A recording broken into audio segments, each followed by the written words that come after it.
What's up everyone, Gleb Alexandrov here. This video will teach you how to take your work from this to this, adding that final cinematic polish to it. Today we're jumping straight into a practical hands-on color grading session. We're going to take 7 different CGI shots and transform them using the powerful RenderRaw add-on. You'll get to know both the add-on functionality, how this unified colorist panel for Blender aka RenderRaw works, and the logic behind the color correction process, where to begin, what to do next, and how to apply it all to your own 3D shots. I've pulled this entire lesson directly from our brand new and completely free Gumroad mini course on color grading with RenderRaw. Make sure to check it out, and you can even download the project files if you'd like to follow along to get the exact same tangible results. Also, if you are thinking about picking up RenderRaw, you can use our affiliate link. It helps keep our coffee supplies stocked. Alright, let's get started. The first 3D shot I'll show you how to grade is gonna be this demon. Actually, we have explored that scene in the how to use RenderRaw video from that mini course, focusing more on technical know-how. And this time, it will be a no-fluff color grading process rather. We begin with fundamental stuff. Here the RenderRaw tab is active, the checkbox is ticked to turn it on, and then we can begin adjusting it either through the render settings or via the sidebar. I'll press Ctrl-Alt-Spacebar to switch to the full screen mode and to open the sidebar. And basically here we choose the View Transform, AGX or maybe Filmic, which gives a slightly brighter base and more vivid colors than AGX, but here the difference is minimal anyway, so I'll stick with the default. Now the next fundamental thing to get right is exposure. Think of it this way, it shouldn't be too dark and crunchy since you might lose details in the shadows, and it shouldn't be too bright and washed out either, as that can blow out the highlights. Usually it's best to keep it somewhere in the middle. Next, just to set things straight, gamma is a technical setting that should always stay at 1. Touching it can make the image look oddly washed out or like overly crunched. Again, it is a technical setting tied to standard monitor gamma. Standard basically means don't touch it. Next, we move on to adjusting values, or how light or dark pixels are. The first thing to tweak in the Values tab is contrast. Set it to taste, but try not to overdo it. Even though it could look good at first, let's leave some leeway for further adjustment. You can check before and after by toggling this checkbox at any time. Now, these guys work like the tonal sliders in Photoshop or Lightroom. If you've used Adobe software, you'll recognize them. Pushing any of these too far can cause clipping, so use them with care. In this case, just a slight bump to the highlights to give it a bit more punch, because it looked kind of hazy. Next up, on to details. Sparingly add details, some sharpness, texture and clarity. I usually try not to push sharpness too much, as it can make it look like a found VHS footage from the Blair Witch Project or the Backrooms, you know. So just a pinch. Then maybe a bit more texture to help bring out the mid-tone detail, like in the scales and teeth and all that. Then clarity can help too, if your shot could use a little extra pop in the finer details. Adjust this size also to see what works best. It's a local effect though, so it may introduce some weirdness to the image, like halos, like in bad HDR photos, so use it with moderation, like salt in your borscht. So this is usually a good first step, locking in the overall tonal look, aka making it less muddy, adding some punch and clarity, that kind of thing. Then we start working on color harmony. Sometimes I jump straight into the RGB curves menu, but actually let's leave that for later. We'll start with saturation instead, and see if the whole image could benefit from being less or more saturated. By high saturation could be dangerous because it leads to clipping. Color boost is a more nuanced saturation control, allowing us to desaturate it like that, while keeping already saturated areas intact. I think it actually works great here. Toning it down like this lets the red flesh around the lips pop. I think it's a better choice here than throwing a bleach bypass or cranked up saturation over the whole image. Actually, after using color boost, now we can try bumping the overall saturation a bit. I think it was fine as is. Now it's a good time to experiment with making it cooler or warmer. Cooler, for instance. And then using tint to nudge it along the green-purple axis. It's pretty subjective, but green works really well here, combined with a cooler temperature. The lips were already red, so shifting the color tone towards cooler, greener hues opened up a complementary color harmony. You see, red and green sit opposite each other on the color wheel, and that type of contrast often feels easy on the eyes. So that's one way to think about color, to try to fit all the colors of the image into some sort of a color harmony. And here is another way of thinking about creative decisions in color grading. Essentially, any tweak is either about separation or unification, sometimes both. Let's have a look at what steps we have taken so far using this lens. The first thing we said is the value contrast, right? Okay, contrast is basically another word for separation. Next we said saturation, whether to compress it, bringing all colors together, or like we did here, add some saturation contrast, or separation. And then again some separation in colors this time, or hues, between red and green. But again, we compressed and unified certain areas as well, so these two are like major motivations behind the color grading choices. Anyway, it's worth checking every now and then if we're actually improving it. Okay, I like how we made this area around the lips so magnetic by adding some separation. This term again. Get used to it. Now let's see if color balance will help us achieve even more separation/unification. Like for instance, the shadows can be cooled down a bit by offsetting the shadows like that and giving it a bluish tint. You know, the classic Hollywood blockbuster grade, teal and orange, where shadows are cold and midtones and highlights sit warmer, or just on a different side of the color wheel. Like for instance, greenish highlights, it's also a different color. So that is another type of separation, also called split toning. Basically, we colorize dark and light parts of the image differently, increasing the separation. But here's a question for you. Would you do that? Many tweaks go beyond purely formal theory. Yeah, we might have increased the separation here, but it also created a certain atmosphere. And this one got an infected, rotten vibe. I'm not sure I would go this direction, so let me reset these controls. Alright, so this is our basic red and green grading, and it looks good. Usually the workflow is like this. Basically we go top down in Render Raw, starting with broad, basic corrections first, then going more and more granular, like shifting specific color ranges.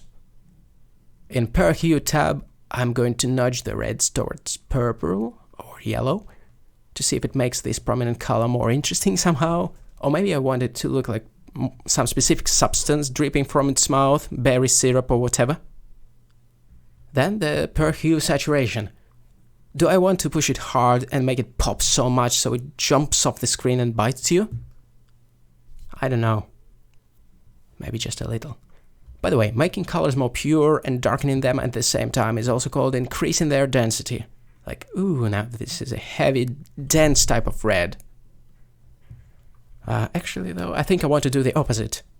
Make it fresher, lighter and more luminous type of red. So it still jumps off the screen, but for a different reason. To be exact, for the reason of tonal contrast, or separation of tonal values. This part being brighter, I mean.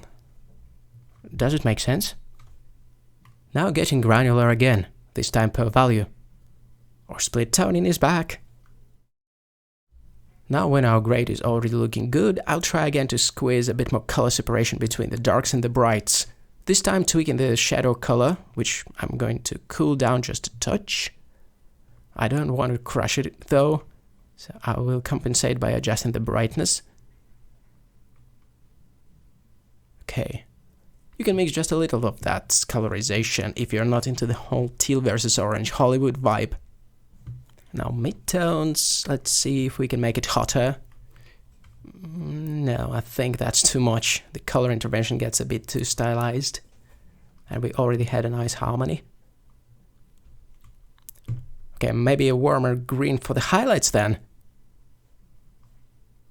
Let's try it out. That's pretty neat, I guess. It gives it a mysterious vibe as a side effect.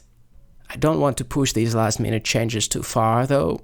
Part of the colorist's job at this point is not to ruin it, so that's why I'm rolling back some of these mix factors. Sometimes it's worth going strong, then dialing it back a bit, you know. On to effects. Now a bit of dispersion if you want, aka chromatic aberration, and then definitely some glare to polish it up. maybe some vignette. This effect is often overused, but it's great. And of course, film grain. I cannot live without it. It's my favorite.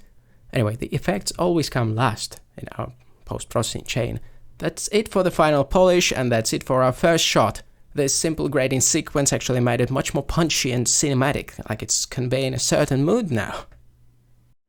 The phosphorus spill bathed the lab in a ghostly green glow, casting shifting shadows of the creature's scaled form as it stirred for the first time.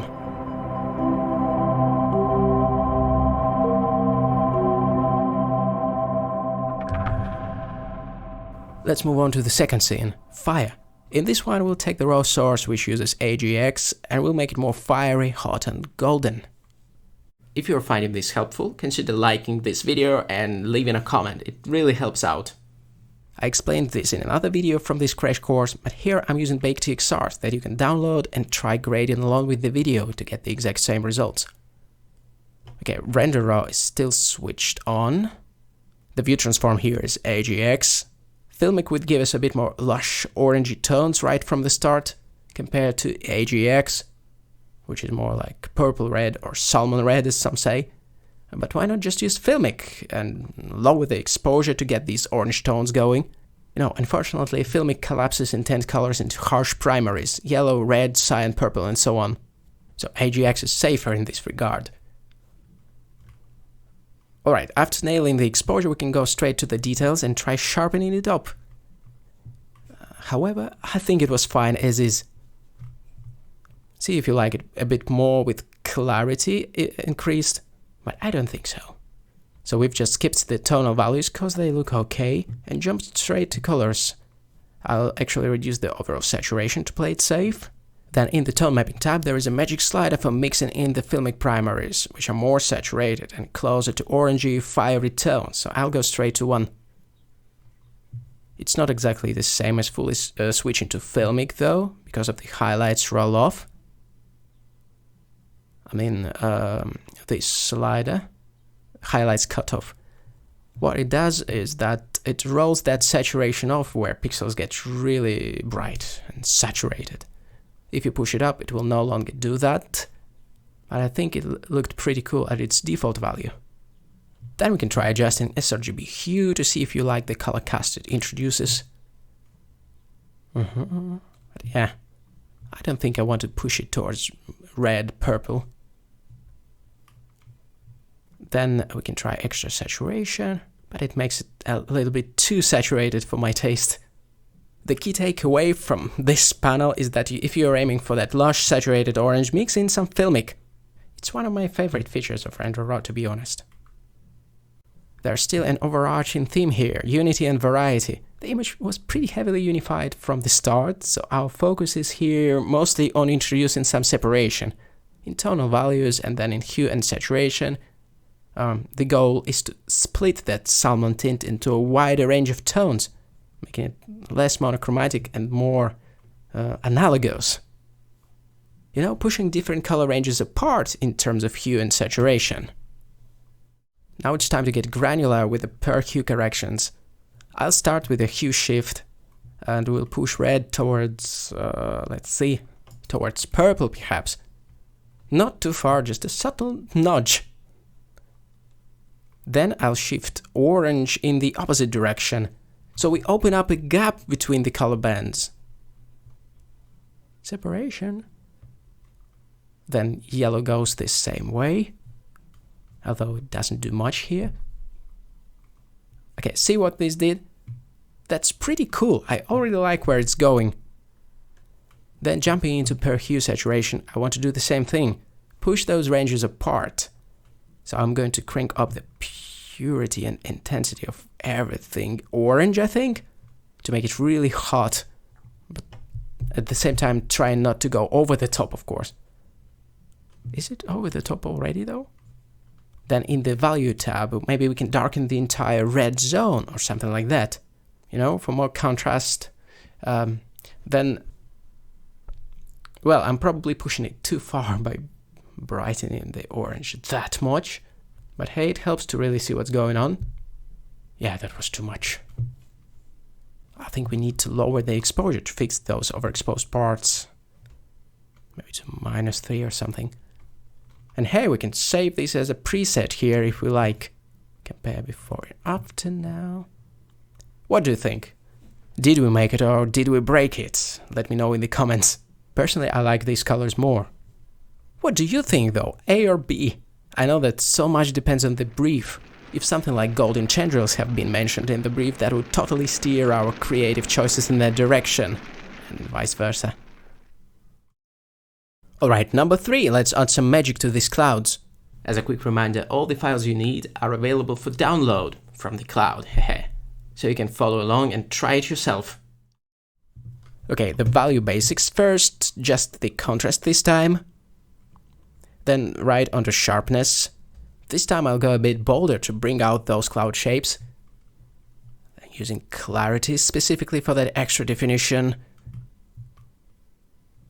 Something like that. I think that looks good. Next up, the colors. Just following the workflow we've already explored. This time I'm heading over to the tone mapping tab right away to crank up the saturation there, to reduce that film emulsion like highlight attenuation. Because for this shot I do want the colors to be bold. And this time I'll use curves to start shaping the color harmony. Using them I'll add more red in the brights and less in the darks, creating that S-shaped curve. I'm being careful with the slope here because too steep and it'll squeeze the tones too much, and that will just look awful, so I'll keep it nice and mild. Now I'll switch over to the blue channel and do the opposite. Add more blue in the shadows and less blue in the brights, like that. Effectively split toning the image. Cooler shadows and warmer highlights. This cold versus warm is a very common separation tool in color grading, needless to say. Okay, I think that should do it. Then I'll just add some more glare to finish it. And film grain, of course, I'm a sucker for that. And this time I'll leave it up to you whether to get granular with the color ranges or not. Maybe cranking up that red or whatever you feel fits this bloody sunset best. Ultimately, it all comes down to the goal of the shot and the narrative you want to sell or tell. If Legolas was around with his line, "A red sun rises, blood has been spilled this night," it might make even more sense, right? Let's move on to enhancing the toxic creator scene now. Nothing too drastic this time, just following the same sequence of corrections. First up, fine-tuning the value contrast. These tonal sliders. The colors look quite harmonious to me already, so I'll go to the per hue correction right away and crank up the yellow saturation as it crosses over into green, and so it affects that green bit as well, while green affects the shadowy part. What I want to do is bring out that color, that green accent. You see, I don't want to change the hues. However, I could if I wanted to. Well, maybe I will go slightly more yellow to make it slightly more toxic, I guess. Then as for the values, maybe brightening up the yellows and greens would look cool. I don't know. What I'm trying to do here is emphasize these areas, as simple as that. I feel like that's the main motif of the image. So I'm just trying to reinforce it, I guess. In the per value saturation, I'll pull down the shadows saturation to see if that helps. And actually, it lets these areas shine even more. Now I'm wondering what would happen if we crank up the saturation in the highlights and midtones. That makes them really pop, right? Alright, to further focus it down, using the same idea, I'm going to use a vignette to darken the edges of the frame. Actually, the vignette doesn't have to be black. You can add some color to it if you want. Acidic green, for instance. You can also recover some highlights if you don't want the darkening to be too overwhelming. Then vignette can be treated kind of like power window in Resolve. How's that? Let me remove the feathering so we can see it better. If we give it a certain shape, thankfully RenderOn makes tweaking these properties a breeze, and then aim it at a specific focal point within the shot, like that green bit or whatever, then it becomes a power window, focusing the viewer's gaze on that part, and muting everything else, in effect. Speaking about separation. So what we did here, again, was helped to bring out that oomph of that shot. using all these techniques. We didn't change the color scheme, anything like that, just helped that stronger accents to really shine. That's actually quite common. Grades often boil down to one simple idea. In this case it was, hey, let's bring out that luminescent green.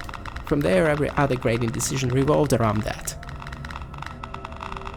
One more example of this idea is our Eye of Destruction grade. The idea can be as simple as, I want this glowing orange spot here and everything else toned down. So this time I'm going with Filmic, because it makes that shine much more saturated, and orange for that matter. Exactly what I want. As for the presence settings, clarity to be exact, maybe I'll even dial in a slight negative offset to it, to emphasize the glow. Then I want the rest of the image to lose its color, so I'll desaturate the shadows. Finally polishing it up with some glare and streaking. And that's what we've got! It doesn't have to be complex. Monochromatic color schemes can look super effective. Now I'll move on to grading this shot for a simple idea, turning day into night. I'll reduce the exposure first to darken it considerably. Something like -4.5 could work. I'll skip contrast and we'll go straight to colors. I will give it much cooler temperature, reminiscent of the moonlit scenes, maybe some sort of tint as well, or maybe not. Now I'm going to use negative color boost to desaturate it, because night tend to be portrayed drained of color, and our eyes have a hard time discerning colors in the dark anyway. I will decrease saturation for that matter too. See how all our creative choices are now dictated by a simple idea of turning day into night. Okay, it won't be super visible, yet the lamps and other artificial light sources can be brighter. I wonder if you can see it. Okay, and much more colorful as well, if we can make it more colorful. Alright, that's good enough. Finally, I'm going to add some glare and reduce the threshold greatly to give it a slightly dreamy, almost foggy look. You can hold Shift for a smoother adjustment. Then after some vignette and plenty of film grain, we ended up with this look. This time we didn't strictly follow our usual formula for adding separation wherever possible. Instead we leaned into a specific mood. The icy wind howls across a desolate expanse, whispering secrets no one's meant to hear.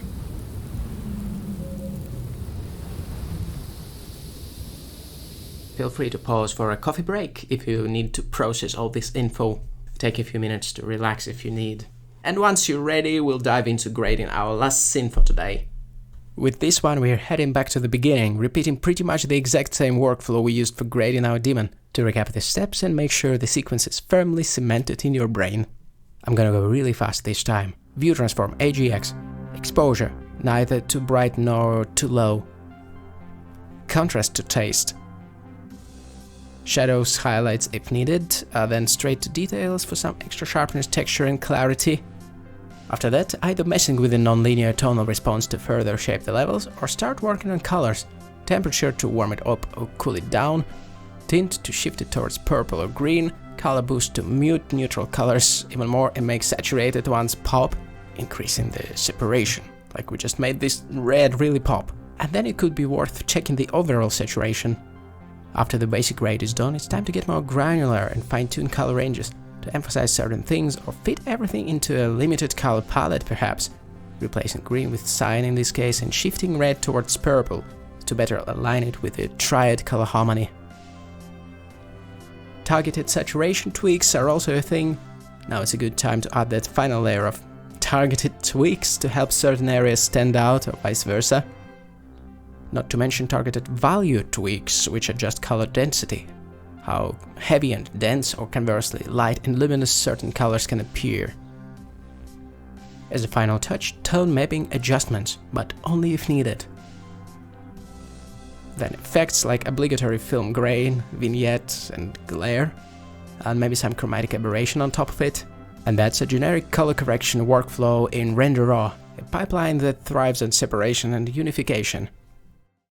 Sometimes, however, the narrative and mood boards dictate the grading choices instead. And sometimes it's a bit of both. "Son, is that you?" asked Dr. Burrows.